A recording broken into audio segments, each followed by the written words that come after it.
কোনো জায়গায় ঘুরতে যাওয়াটা খুবই পছন্দ করি, কিন্তু সেখান থেকে ঘুরে এসে যে সংসারটাকে আবার নতুন করে পরিষ্কার পরিচ্ছন্ন করে গুছিয়ে নিতে হয় না, এই কাজটা করতে একটু বিরক্তই লাগে। যাওয়ার সময় পরিষ্কার করে রেখে যাই, আবার আইসা নতুন করে আবার পরিষ্কার করতে লাগে। তো অনেক কথা হবে, অনেক গল্প হবে, তার আগে আমার ইন্ট্রোটা দিয়ে নেই। So hello everyone, welcome back to my channel Nazneen blogs. তো আপনারা কেমন আছেন? আশা করতেছি ভালো আছেন। আলহামদুলিল্লাহ, আপনাদের দোয়া এবং আল্লাহর অশেষ সহমতে আমিও ভালো আছি। তো আজকে আমার ভিডিওটা যে যেখান থেকে দেখতেছেন, কাছের দেশে এবং দেশের বাহিরে, সবাইকে জানাই অনেক অনেক ধন্যবাদ। আর আমার ভিডিওটা যদি কোনো অংশে ভালো লাগে, প্লিজ একটা লাইক দিয়ে সাথেই থাকবেন। তো সকাল সকাল ঘুম থেকে উঠেই কিন্তু কাজে লেগে পড়েছি। হয়তো আপনারা যারা যারা কালকার ভিডিওটা দেখছেন আমার ভালো করে বুঝতে পারছেন, আমি বাবার বাসায় 10 দিন ছিলাম। 10 দিনের মাথায় 11 দিনের মাথায় কালকা বাড়িতে আসছি রাতে। তো আজকে সকাল থেকে আবার ব্লগটা স্টার্ট করে দিছি আমার নিজস্ব সংসার থেকে। তো সকালে ঘুম থেকে উঠেই টুকটাক করে চাটা খেয়ে নিলাম, যেহেতু আজকে খুবই কাজ আছে। আর আপনারা হয়তো জানেনই, কোনো জায়গায় ঘুরতে গেলে আসার পর কতটা কষ্ট করতে হয় সেই সংসারটা আবার নতুন করে পরিষ্কার পরিচ্ছন্নতা করার জন্য। তো আমি কিন্তু ঈদের আগে সুন্দর করে সব কিছু পরিষ্কার করে একদম গুছিয়ে নিছিলাম। তো ঈদের দিনে যেহেতু বাবার বাসায় চলে গেছিলাম, তো এখন আবার আয়সা আবার পরিষ্কার করতে হবে, কারণ ওই যে 10টা দিন থেকে আসলাম। তো 10 দিনের মধ্যে তো এই যে ঘর বাড়ি ফার্নিচার সব কিছু অপরিষ্কার হয়ে যায়। যেখানে আমি প্রত্যেক দিন 3 বেলা দিনে 3 বেলা করে আমি ঘরটা সাফা করি, ফার্নিচারগুলো মুছি, তো সেখানে 10 দিন ধরে সেগুলাতে হাত পড়ে নাই, তাহলে কতটা নোংরা হয়েছে বলেন এখন। তো সেগুলো তো পরিষ্কার করতেই হবে। তার জন্য সকালে উঠে ঝটপট করে একদম সিম্পল করে নাস্তাটা করে নিছি। মা কয়েকটা পিঠা বানিয়ে দিছিল, সেই পিঠাগুলো কেটে ভেজে নিলাম, হয়তো দেখছেন। আর সিম্পল করে চা বানিয়ে নিছি। আর দুপুরের খাবারের জন্য আমি একদম রান্না করে নিছি, আলু ভাজি করছি, ডাল বানাইছি, তারপরে হলো পাঁপড় ভাজবো, বেগুন ভর্তা করবো, এগুলা দিয়েই দুপুরে খেয়ে নিব। আর মা না একটু মাংস দিয়ে দিছে, তো সেই মাংসটাও গরম করে রেখে দিছি। তো এটা ওটা দিয়ে আজকের দুপুরটা চালিয়ে দিব। যেহেতু কালকে বাবার বাসা থেকে আসলাম, বাজারটা করা হয়নি, রাতে 10টার মধ্যে আসছি, তো অত রাতে তো আর বাজার পাওয়া যাবে না। তো আজকে বাজার করবে আমার হাজবেন্ড বিকেলে। তো আজকে একটা ওক্ত একটু করে চলিয়ে দেই। আর কিন্তু ডাল ভাজি খেতে ভালোই লাগে মাঝে মধ্যে। আর এখন যেহেতু গরম পড়ে যেতেছে, ডাল ভাজি, লেবু, স্যালাড এগুলাই কিন্তু খাইতে ভালো লাগবে মাছ মাংসর থেকে। তো যাই হোক, আমি ঘরে সব কিছু পরিষ্কার করে নিতেছি। রাতে কিন্তু আয়সা একটু একটু করে পরিষ্কার করে ঘরটা সাফা করে মুছে নিয়ে ঘুমাইছিলাম। কিন্তু আমি যে ব্যাগ ভর্তি করে কাপড় নিয়ে গেছিলাম, 2 ব্যাগ ভর্তি করে, সেই কাপড়গুলা কিন্তু রাতে গুছাইতে পারি নাই। তো সেই কাপড়গুলা এখন একটা একটা করে গুছিয়ে নিতেছি। মেয়েকে কিন্তু খাওয়াইনি, আমি জাস্ট একটু চা খাইছি, ছেলে খাইছে, ছেলেকে পড়তে বসিয়ে দিছি। আর হাজব্যান্ড কিন্তু শপে চলে গেছে। তো এখন আমার কাজকর্মগুলো গুছিয়ে নিতেছি। এই ঝুড়িটার মধ্যে আমার মেয়ের কাপড় সবগুলো আমি একটা একটা করে এখানে গুছিয়ে রাখি। আর এই ঝুড়িটার মধ্যে কাপড়গুলো গুছিয়ে রাখি জন্য না আমার খুবই ভালো হয়। একটা একটা করে একটা জায়গায় গেঞ্জি রাখি, একটা জায়গায় প্যান্ট, একটা জায়গায় ফ্রক, এইভাবে করে রেখে দিই। আপনাদের তোর সাথে দেখাইলামই আমি। তো সেই ভাব করে রাখি, যেহেতু একটু ভালো হয়, জায়গায় জায়গায় রাখতে হয় না, যে কোনো কাপড় ওর লাগলে ওখান থেকে নিয়ে নিই। তো সেই কাপড় চোপড়গুলো গুছিয়ে রেখে আমি যে ক্রিম টিরিমগুলো নিয়ে গেছিলাম, মেডিসিন নিয়েছিলাম মেয়ের জন্য। আরও কয়েকটা মা মেডিসিন কিনে দিছিল, যেহেতু আমার মেয়ে বাবার বাসায় যে একটু শরীরটা খারাপ হয়েছিল, বমি আর পায়খানা হয়েছিল, হয়তো আপনারা ভিডিওতে দেখছেন। তো তার জন্য তো মেডিসিন আইনা দিছিল, সেই মেডিসিনগুলো আসছিলই, মা বললো নিয়ে যাও, তো তার জন্য নিয়ে আসলাম। আর বাচ্চা কাচ্চার কিন্তু শরীর খারাপ মাঝে মধ্যে হয়ে যায়, দেখবেন মাসের মধ্যে 2-3 বারও হয়ে যায়, কত মাসে আবার কত মাসে হয় না। তো তার জন্য মেডিসিনগুলো রাখি, কত টাইমে খাওয়াইতে পারি, আবার কত টাইমে দেখা যায় সেই মেডিসিনটা কাম করে না, ফালিয়ে দেই। তো তারপরেও নিয়ে আসছি, বেশি দিন ধরে খুলে নেয়, যেহেতু একটা মেডিসিন 10 দিন 15 দিন খুলে রাখার পর কিন্তু আর সেই মেডিসিনটা কাম করতে চায় না ভালো করে। তো নিয়ে আসছি, দেখা যাক কত দূর খাওয়াইতে পারি। তো একটা ব্যাগের কাপড় চোপড় কিন্তু আমি একদম বের করে নিছি। ওই ব্যাগটাতে আমার মেয়ের কাপড় ছিল, সবগুলো আমার মেয়ের কাপড় ছিল। দেখবেন কোনো জায়গায় যাইতে নিলে না ছোট বাচ্চারই কাপড় বেশি নেওয়া হয় না, আমাদের তো 2-3টা কাপড় নিলেই হয়ে যায়। আমার ছেলেরও কিন্তু এখন আমি অতটা কাপড় নেই না, যতটা কাপড় আমার মেয়ের জন্য নেই। তো এই যে কাপড়টা যে দেখতেছেন, এই কাপড়টা মা দিয়ে দিছে। মাকে বলছিলাম যে একটা কাপড় রাখো, একজনকে আর কি দিব। তো সে আমার কাছে আবদার করছিল যে আমাকে একটা কাপড় দিবা। তো তার জন্য মা একটা কাপড়, একটা ব্লাউজ কিনে এনে রাখছিল, তো নিয়ে আসছি, সেটা দিয়ে দেবো তাকে। তো এখন সবগুলা কাপড় আমার নতুন কাপড় যেহেতু সবগুলা মানে গডরেজের ভিতরে রাইখা দিতেছি। আর আমি বাবার বাসায় গেতে নাইটি ওড়না সব কিছু আমি নতুন নিয়ে যাই।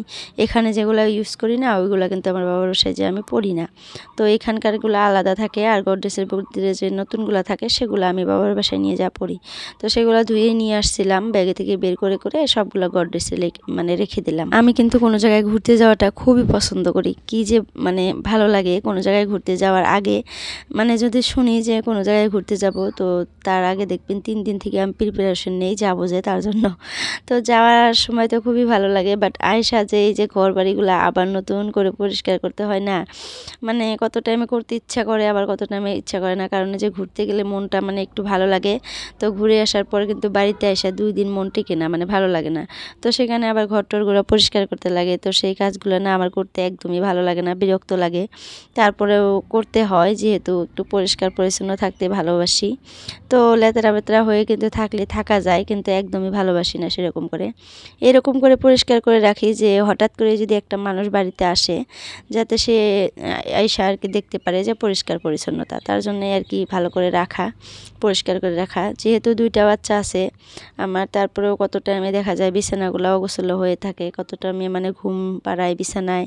তো বিছানা 2টা এখন অতটা পরিষ্কার করে রাখতে পারি না, দিনের মধ্যে 3-4 বার করে দেখা যায় যে বিছানা মানে পরিষ্কার করি। আর এই যে রাতে কিন্তু আমি পর্দাগুলা সবগুলা ঝাড়ু দিয়ে ঝেড়ে মেরে নিছিলাম, একদম ঝাড়ু দিয়ে নিছিলাম। তো এখন আর পর্দাগুলা ওরকম করে ঝাড়বো না, তারপরেও ভাবছি যে ঝাড়বো। তো এই বিছানাটা একটু মুছে নিলাম। আর ছেলের না ব্যাগ ভর্তি স্কুল থেকে মানে কিতাব দিছে, কিতাবগুলা কিনে আইনা রাইখাই আমি বাবার বাসায় চলে গেছিলাম, নিয়েও যাই নাই, মনে নাই। তো এখন ছেলে তো বাড়িতে আসছে, তার 1 সপ্তাহ ধরে ক্লাস মানে স্টার্ট হয়ে গেছে স্কুলে। তো তার বহুতগুলা মানে নোট জমা হয়ে গেছে, তো সেই নোটগুলা লিখবে মোবাইলের মধ্যে দিছে। তো তাকে খাতা বের করে দিলাম 2-3টা যে লেখো তুমি। আর এই কিতাবগুলোর মধ্যে না এখন লেবেল লাগিয়ে দিতে হবে, আবার কত কাজ বাকি আছে। যদি কিতাবগুলো বাবার বাসায় নিয়ে যাইতাম তাহলে কিন্তু আমি লেবেল লাগাইতে পারতাম, নেওয়ার কথা একদমই ভুলে গেছিলাম। আর ঈদের দিন কিন্তু কোনো জায়গায় বের হইতে গেলে একটু মানে অসুবিধা হয়ে যায়, যেহেতু ঈদের দিন একটু স্পেশাল দিন। সেই দিনটাতে বহুতগুলা কাজকর্ম থাকে, রান্না বান্না করি, তারপরে সেগুলা গুছিয়ে রেখে যদি কোনো জায়গায় 10 দিনের মতো মানে চলে যাওয়ার মানে 10টা দিন থাকার জন্য চলে যেতে হয়, তাহলে কতটা গুছগাছ করে বের হইতে হয় না। তো আমি একা হাতে সব কিছু গুছিয়ে বের হয়ে যাইছিলাম, যেহেতু এই কিতাবগুলো নেওয়ার কথা একদমই ভুলে গেছিলাম, নিতে পারি নাই। যদি নিয়ে যেতাম আমারই ভালো হতো, মা একবারে মানে পেপার টেপার লাগিয়ে মানে লেবেল টেবেল লাগিয়ে লিখে দিতে পারতো। তো এখন এগুলা কাজও আমার করতে হবে। তো ভাবছি রাতে হাজব্যান্ডকে লেবেল আনতে বলবো, এবার আর মলাট করে দিব না। মলাট করে দিলে যে দেখা যায় কি 1 সপ্তাহের মধ্যে স্কুলে নিয়ে যাবে, 1 সপ্তাহের মধ্যে একদম ছিঁড়ে ছুট্টে একদম শেষ করে নিয়ে আসে। তো আমার মিশামিশি খালি মলাটটা করে দিতে হয়, মানে কোনো কাজেই আসে না সেটা। তো তার জন্য ভাবছি যে এবার আর মলাট করে দিব না, এবার জাস্ট লেবেল লাগিয়ে নামটা লিখে দিব, হয়ে যাবে। তো বিছানা টিছানা কিন্তু গোছানো একবারে কমপ্লিট। আমি সবগুলো ফার্নিচার একটু একটু করে মুছে নিয়েছিলাম রাতে, আবার মুছে নিতেছি। তো আমি কিন্তু আজকে ভিডিওতে ইন্ট্রো দিতে পারি নাই, কারণ আমার ভিডিওটা খুব লং হয়ে গেছে, 10 মিনিটের উপরে চলে গেছে। তো ইন্ট্রো যদি রাখি তো আরও বেশি লং হয়ে যেত, তো তার জন্য রাখি নাই। তো এই যে মা দেখেন ঈদের মধ্যে যে কিশমিশ বাদাম নিয়ে আসছিল, তো সেগুলো আমার কাছে দিয়ে দিছে, দেখছেন টিফিন বাটিতে। বলতেছিল যে এগুলো তো আর আমি খাবো না এখন, যেহেতু বাবা সুগার আলা পেশেন্ট, তো সে তো মিঠা খাইতেই পারে না, আর মা একার জন্য কিন্তু এগুলো রান্নাবান্নাও করে না। আর আমাদের বাড়িতে ওইরকম মানে সবসময় যে মানে মেহমান আসা সেগুলোও আসে না, আমি গেলে আসে, তাছাড়া কিন্তু মা বাবা একাই থাকে যেহেতু ওইরকম মানুষও আসে না। তো এই জিনিসগুলো নষ্ট হয়ে যাবে জন্য আমাকে দিয়ে দিল যে তুমি তো সবসময় সেমাই টেমাই করে দাও জামাইকে, তাহলে নিয়ে যাও।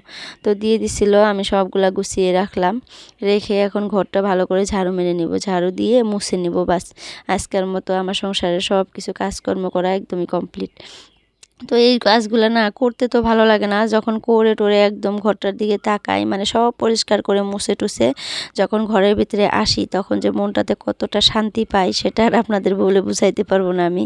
তো এই লেতরা বেতরার মধ্যে কিন্তু থাকতে একদমই ভালো লাগে না, একদমই না, শরীরটা কেমন জানি কুটকুট করে মনে হয় কামড়ায়। তো রাতে যে একটু পরিষ্কার করে ঘুমাইছিলাম আমার তারপরেও ভালো লাগে না, শান্তি লাগে না, মনে হয়েছিল যে কখন সকাল হবে, কখন আমি সব কিছু নিজের ইচ্ছা মতো গুছাইতে পারবো।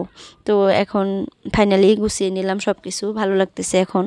আর এখন আল্লাহ যদি বাঁচিয়ে রাখে এর মধ্যে আর 2-3 মাসের মধ্যে আমি আর কোনো জায়গায় যাব না ঘুরতে আর কি। কোনো জায়গায় বলতে আর হয়তো বাবার বাসায় যাওয়া হবে না, 1-1.5 মাসের 2 মাসের মতো আর কি যাওয়া হবে না, যেহেতু স্কুল খুলে গেছে ছেলের। আর এবার ছেলে 1-এ উঠছে, একটু পড়াশোনা বেশি, চাপ বেশি, তো তাকে ভালো করে পড়াইতে হবে। আর বহুত দিন মানে ঘুরেও আসলাম। আর এর মধ্যে যদি যাই 1-2 দিন থাকবো কোনো জায়গায় যদি যাই, তাছাড়া আর বেশি থাকা হয় না ওরকম করে। আমি কিন্তু জাস্ট বাবার বাসায় যাই এতদিন থাকি। আর কোনো জায়গায় যদি যাই 1-2 দিন থাকি চলে আসি। আর ওরকম করে ঘুরলে ভালো হয়, ঘরের জিনিসগুলো অতটাও লেত্রা হয় না আর কি। আর যদি বেশি দিনের জন্য যাই তাহলে একদমই শেষ হয়ে যায় সংসারটা, আবার নতুন করে গুছাইতে হয়, তাই না? তো এই কাজকর্মগুলো করতেছিলাম আর মাকে বারবার কল দিতেছিলাম, একটু পরে পরে কি করতেছে কি না করতেছে শুনতেছিলাম। খুবই খারাপ লাগতেছে যে মার শরীরটা খারাপ, যে তার জন্য। তো সব কাজকর্ম শেষ করে তারপরে দুপুরের জন্য যে রান্না বান্না করছিলাম, আমার হাজব্যান্ড চলে আসছে, সবাই মিলে খাইতে বসে গেছি। পাঁপড় ভাজি করছি, ডাল, আলু ভাজি, বেগুন ভর্তা, তারপরে এই যে চিকেন যে ছিল, তো চিকেনটাও নিয়ে নিছি। আর আমার হাজব্যান্ডই ভাত বেড়ে দিতেছে সবাইকে। তো এখন ভাত টাত খেয়ে একটু আরাম করব, যেহেতু বেশি কাজ করছি আজকে। তো আজকের জন্য এতটুকুই, বাই বাই, আল্লাহ হাফেজ, সবাই সুস্থ থাকবেন, ভালো থাকবেন।